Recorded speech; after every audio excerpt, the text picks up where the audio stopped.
But we begin with CBS News team coverage of the killing of Charlie Kirk. Andres Gutierrez is on the scene there in Utah. Anna Schecter is here on set with the latest on the manhunt. And Willie James Inman has reaction from the White House. Andres, I'm going to start with you, though. Here we are, more than 24 hours later. What are you seeing and hearing on the ground today? Well, Nancy, there is still a massive law enforcement presence out here. CBS News learned this afternoon that the U.S. Marshals is now joining in on the search, a sign that this manhunt is intensifying. We are also learning that FBI Director Kash Patel is making his way out here to Utah, underscoring how important this is to Washington. Overall, this case, they are taking it very seriously. Investigators have also said that they've recovered what they believe was the murder weapon used in this assassination. It is an imported Mauser bolt-action rifle. That is a hunting rifle, the one that you kind of use for deer. It only fires once and at a time, and police say that it was found in a wooded area near the campus, wrapped in a towel. They also found shoe prints as well as a palm print, and those are now being tested for DNA and fingerprints. Investigators, in their latest update that they've sent out about half an hour ago in a news release, said that they have now collected more than 200 tips from the public. The FBI underscoring also that they have that $100,000 reward for anyone who may recognize those surveillance images of the person that they believe committed this assassination. Andres, here, can you talk a little bit about security on campus today, especially with this manhunt still underway right now? Yeah, it is extremely tight. I will say that I showed up here before dawn, and you could walk essentially anywhere on campus. You could get pretty close to where the actual incident occurred yesterday. They have cordoned it off. They put up all this police tape here around 10 a.m. local time here. Again, trying to make sure that no one from the public goes out there. In that latest update, they did say that they did take an individual into custody for trespassing. A person was near the crime scene taking photos. They apparently did not listen. They bypassed this perimeter over here and essentially were arrested for trespassing. So overall, they are taking security very seriously out here. Andres Gutierrez reporting from on the ground there in Utah. Andres, thank you very much. And let's bring in Anna Schecter now. She is the senior coordinating producer for our Crime and Public Safety Unit and has been following this very closely from the start. Anna, walk us through where we are in the manhunt at this point. Sure. We have new information that federal law enforcement believes they have the identification potentially of that suspect. We just saw those photos of the man that law enforcement believes fired those shots. So they do have a name we can report. Our law enforcement sources are telling our teams. But I will caution everybody, they still say they do not have a suspect in custody. And I've been covering these kinds of manhunts for a long time. Sometimes they get a name and it turns out to be not the right person.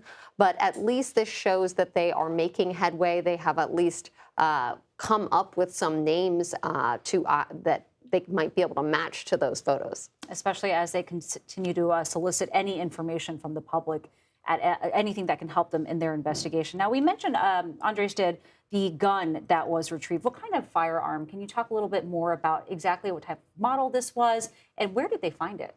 Sure.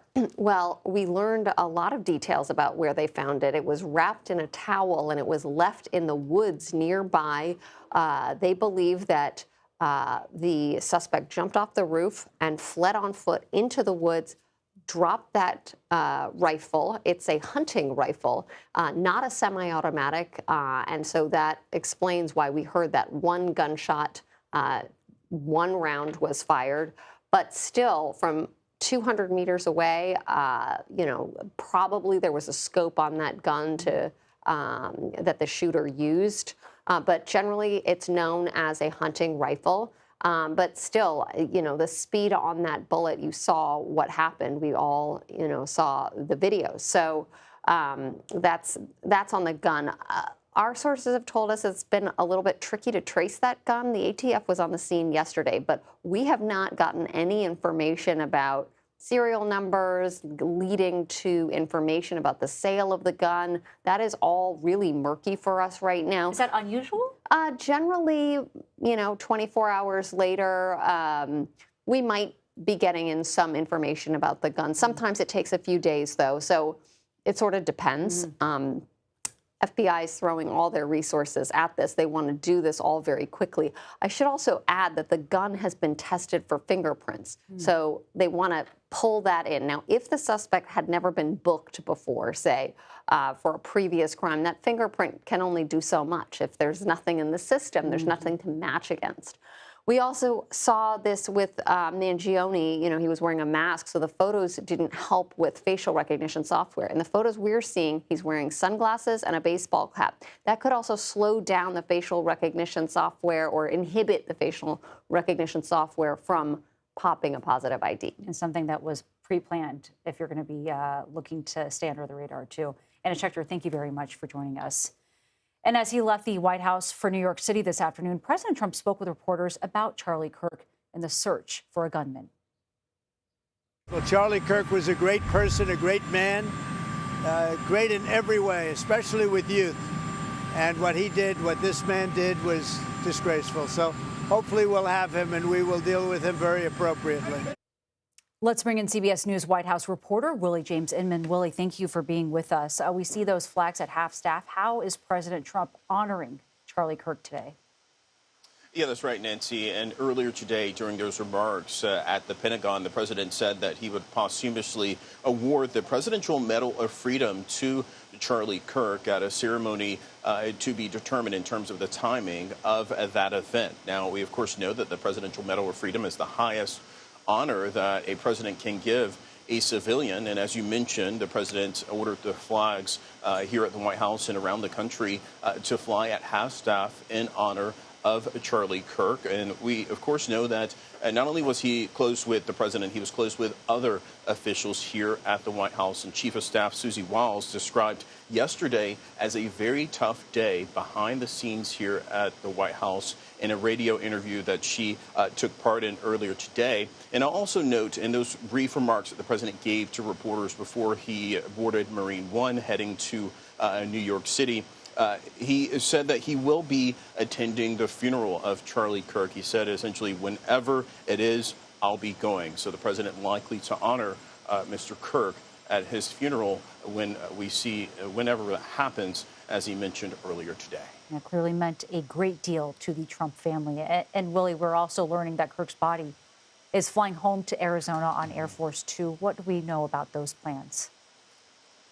That's right, Nancy. We learned earlier today that the vice president and the second lady, Usha Vance, flew to Utah, Salt Lake City, to retrieve Charlie Kirk's body. We know, according to officials, that members of his family, some of his friends, rode along with the vice president and Usha Vance to Mr. Kirk's home state, to Arizona, to Phoenix, to be exact, according to officials, to bring his body back home. That is certainly a high honor and certainly something that the vice president seemingly wanted to do, because we know that the two men were close friends. The vice president mentioned as much in his social media post, a lengthy post yesterday, crediting Mr. Kirk with not only part of his political career, but the success of the 2024 campaign. He said that the success we've had in this administration traces directly to Charlie's ability to organize and convene. He didn't just help us win in 2024, he helped us staff the entire government. We, of course, know that Mr. Kirk, behind the scenes and publicly,